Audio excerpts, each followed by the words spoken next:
Hello guys, welcome to my channel nursing कीड़ा। पिछले video में हमने इंट्रोडक्शन पढ़ा था पैथोलॉजी का। आज हम लोग पढ़ने वाले हैं सेल इंजरी। तो चलिए शुरू करते हैं, देखते हैं सेल इंजरी क्या होता है। गाइस, आप ये देख सकते हैं, ये नॉर्मल से गाइस आप ये देख सकते हैं, ये नॉर्मल सेल है।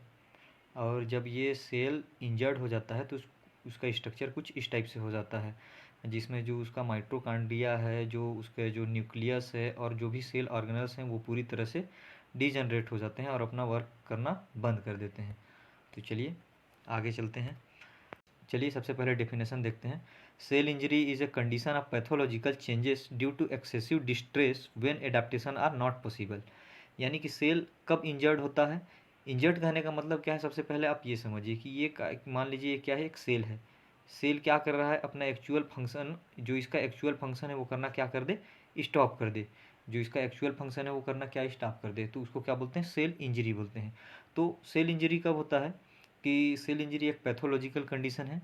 और इस कंडीशन में क्या होता है कि जो सेल है वो किसी भी पैथोलॉजिकल कंडीशन से एडाप्ट नहीं कर पाता है, जिस वजह से क्या हो जाता है कि जो सेल का फंक्शन है वो पूरी तरह से डिस्ट्रॉय हो जाता है या कुछ समय के लिए बंद हो जाता है। उसको क्या बोलते हैं, सेल इंजरी। चलिए दूसरा डेफिनेशन देखते हैं। Cell injury define as a variety of stresses a cell encounter as a result of changes in internal and external environment.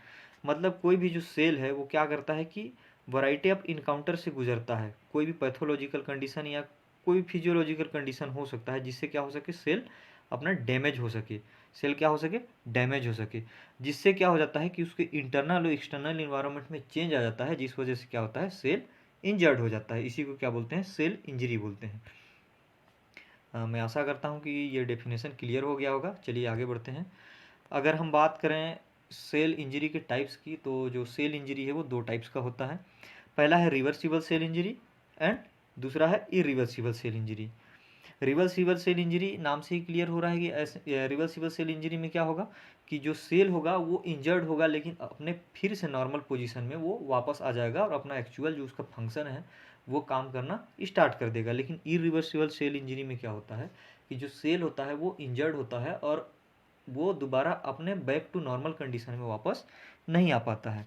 चलिए इसको डिटेल में देखते हैं। सबसे पहले देखते हैं सबसे पहले देखते हैं रिवर्सिबल सेल इंजरी।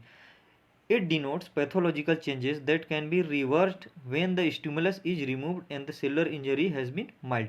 मतलब कहने का मतलब क्या है कि ये एक रिवर्स कंडीशन है सेल इंजरी का, जिसमें क्या होता है कि जब हम कोई भी पैथोलॉजिकल स्टिमुलस है, यानी कि जो सेल को इंजर्ड कर रहा है, उसको क्या कर दें कि हम लोग उसको रिमूव कर दें। कहाँ से, उस सेल से। तो वो जो सेल होता है वो अपने नॉर्मल पोजीशन पे आ जाता है और अपना जो एक्चुअल फंक्शन है वो करना स्टार्ट कर देता है। उसको क्या बोलते हैं, रिवर्सिबल सेल। चलिए देखते हैं irreversible cell injury. It denotes pathological changes that are permanent and cause cell death, they can not be reverse to normal state. मतलब इसमें क्या होता है कि जो पैथोलॉजिकल कंडीशन की वजह से क्या हो जाता है कि सेल पूरी तरह से डेथ हो जाता है, सेल अपना फंक्शन करना क्या कर देता है, बंद कर देता है। ऐसे कंडीशन को क्या बोलते हैं, इरिवर्सिबल सेल इंजरी बोलते हैं। और ये सेल अपने नॉर्मल स्टेट में नहीं आ पाता है और ना ही ये नॉर्मल फंक्शन कर पाता है। तो इस कंडीशन को क्या बोलते हैं, इरिवर्सिबल सेल इंजरी। चलिए आगे देखते हैं कि ये जो सेल इंजरी है उसके कॉजेस क्या क्या हैं। हाइपोक्सिया ऐसे कंडीशन है जिसमें क्या होता है कि ब्लड जो जो भी टिश्यू या जो आर्गन है उसके पास इनफ ब्लड या ऑक्सीजन नहीं पहुंच पाता है, जिस वजह से क्या हो जाता है कि सेल अपना फंक्शन करना बंद कर देता है और जिससे क्या होता है, सेल इंजरी काज होता है। हाइपोक्सिया में be due to decrease blood flow. अब जो हाइपोक्सिया है वो ब्लड फ्लो की कमी के कारण हो सकता है। और इसको दूसरे टर्म में क्या बोलते हैं, इस्चीमिया। इस्चीमिया मतलब क्या हो जाता है कि decrease blood flow to the tissue और ऑर्गन।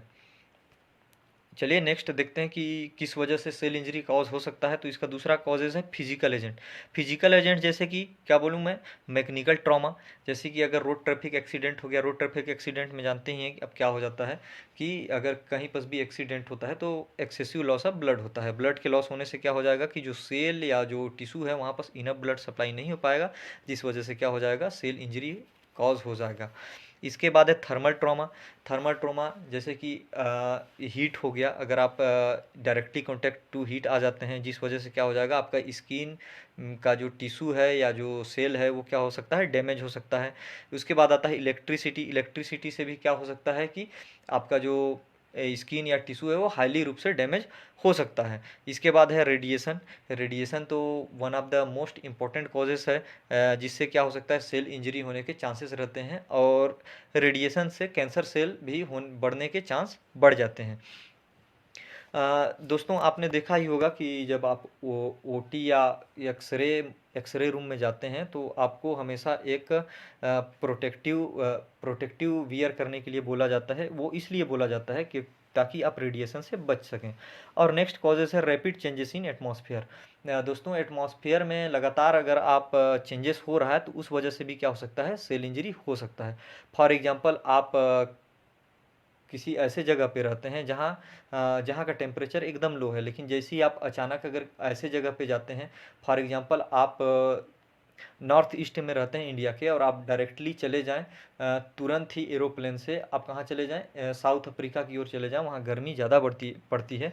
तो जिस वजह से आपके जो बॉडी है वो एकदम से जो एटमॉस्फेयर है उसको अडाप्ट नहीं कर पाएगा, और अडाप्ट नहीं कर पाने की वजह से जो आपके सेल या टिश्यू हैं वो इंजर्ड हो सकते हैं, जिस वजह से सेल इंजरी कॉज हो सकता है। ये तो था फिजिकल एजेंट। अब नेक्स्ट देखते हैं केमिकल एजेंट। केमिकल एजेंट कौन कौन से हैं, जैसे केमिकल पॉइजन हो गया, मरकरी हो गया, और स्ट्रॉन्ग एसिड हो गया।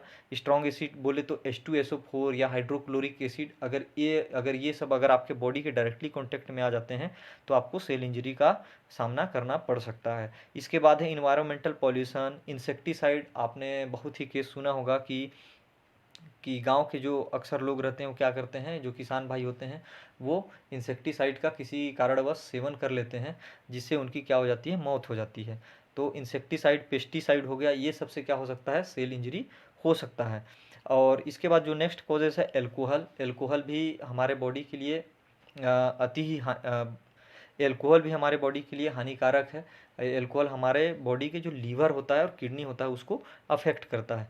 इसके बाद जो नेक्स्ट कॉजेस है वो है इन्फेक्शियस एजेंट। इन्फेक्शियस एजेंट जैसे कि बैक्टीरिया हो गया, वायरस हो गया, फंजाई हो गया, प्रोटोजोआ हो गया। ये सब क्या करते हैं, जो हमारे बॉडी में अटैक करते हैं और हमारे बॉडी के सेल को क्या करते हैं, डिस्ट्रॉय करते हैं। इसके बाद है इम्यूनोलॉजिकल एजेंट।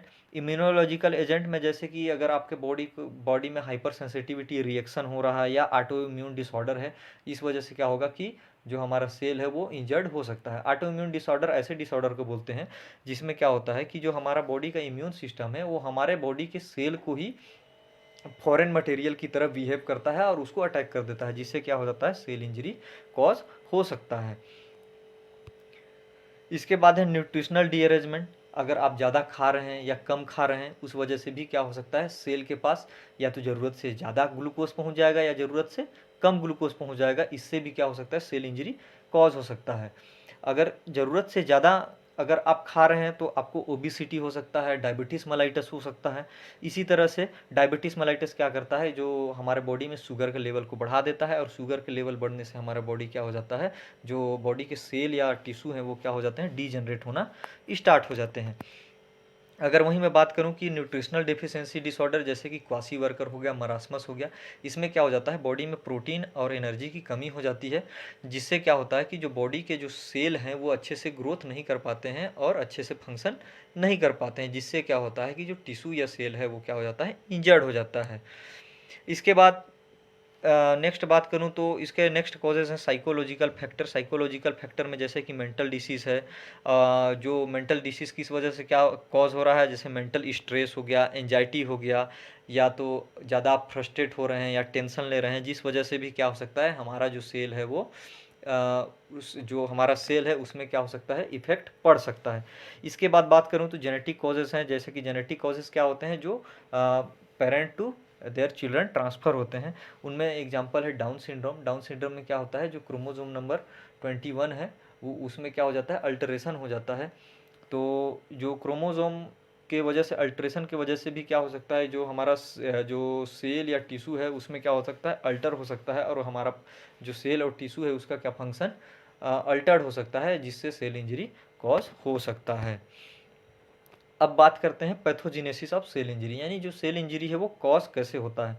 तो इसको मैं आपको समझाने के लिए स्टेप बाय स्टेप इसको सेट किया हूँ।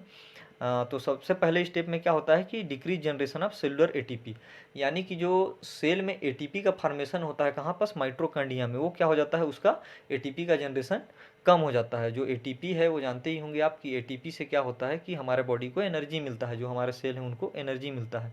अब एटीपी के डीजनरेशन से क्या, डिक्रीज लेवल होने से क्या हो जाता है कि जो हमारे बॉडी में इंट्रासेलुलर पीएच है वो इम्बैलेंस हो जाता है। जो पीएच लेवल हमारे सेल के अंदर जो पीएच लेवल है उसमें क्या हो जाता है, इम्बैलेंस आ जाता है।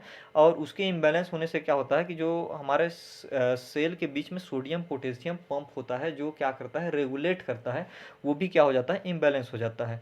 अब सोडियम पोटेशियम पंप जब इम्बैलेंस हो जाता है, जिससे वो क्या क्या अफेक्ट पड़ता है, जो प्रोटीन सिंथेसिस हो रहा है जो हमारे सेल के अंदर, उसमें क्या होता है, अफेक्ट करता है किसको, प्रोटीन सिंथेसिस को। और प्रोटीन सिंथेसिस जब अफेक्ट होता है जो सेल का, तो उससे क्या हो जाता है, अल्ट्रा स्ट्रक्चरल चेंजेस बॉडी में आना चालू हो जाते हैं या उस सेल में आना चालू हो जाते हैं। और जिस वजह से क्या होता है, माइटोकॉन्ड्रिया डैमेज हो जाता है, और जो उसका प्लाज्मा मेम्ब्रेन और न्यूक्लियस है सेल का, वो भी क्या हो जाता है, अल्टर्ड हो जाता है, और फाइनली क्या होता है, सेल इंजरी कॉज हो जाता है। एक बार मैं फिर से पैथोजेनेसिस को रिपीट करता हूँ। सबसे पहले क्या होता है कि सेलुलर एटीपी डिक्रीज हो जाता है। इसके बाद फिर जो पीएच लेवल है वो इम्बैलेंस होता है। पीएच लेवल की इम्बैलेंस होने के कारण जो सोडियम पोटेशियम पंप है वो भी इम्बैलेंस हो जाता है। सोडियम पोटेशियम पंप जब इम्बैलेंस होता है तो वो क्या प्रोटीन सिंथेसिस को अफेक्ट करता है। प्रोटीन सिंथेसिस अफेक्ट होने की वजह से जो सेल है उसमें अल्ट्रा स्ट्रक्चरल चेंजेस आते हैं। अल्ट्रा स्ट्रक्चर चेंजेस आने की वजह से जो माइटोकॉन्ड्रिया है वो डैमेज हो जाता है। माइटोकॉन्ड्रिया डैमेज होने के बाद जो प्लाज्मा मेम्ब्रेन और न्यूक्लियस है वो भी अल्टर हो जाता है, जिस वजह से क्या हो जाता है, सेल इंजरी कॉज हो जाता है। तो आई होप गाइस ये वीडियो आपको समझ आया होगा। अगर आपको ये वीडियो समझ आया है तो आप वीडियो को लाइक कीजिए और कमेंट करके बताइए यार कि वीडियो कैसा लग रहा है, और बताइए कि आपको कौन सा सब्जेक्ट और कौन सा टॉपिक पढ़ना है। तो मिलते हैं किसी नेक्स्ट वीडियो में, तब तक के लिए थैंक यू।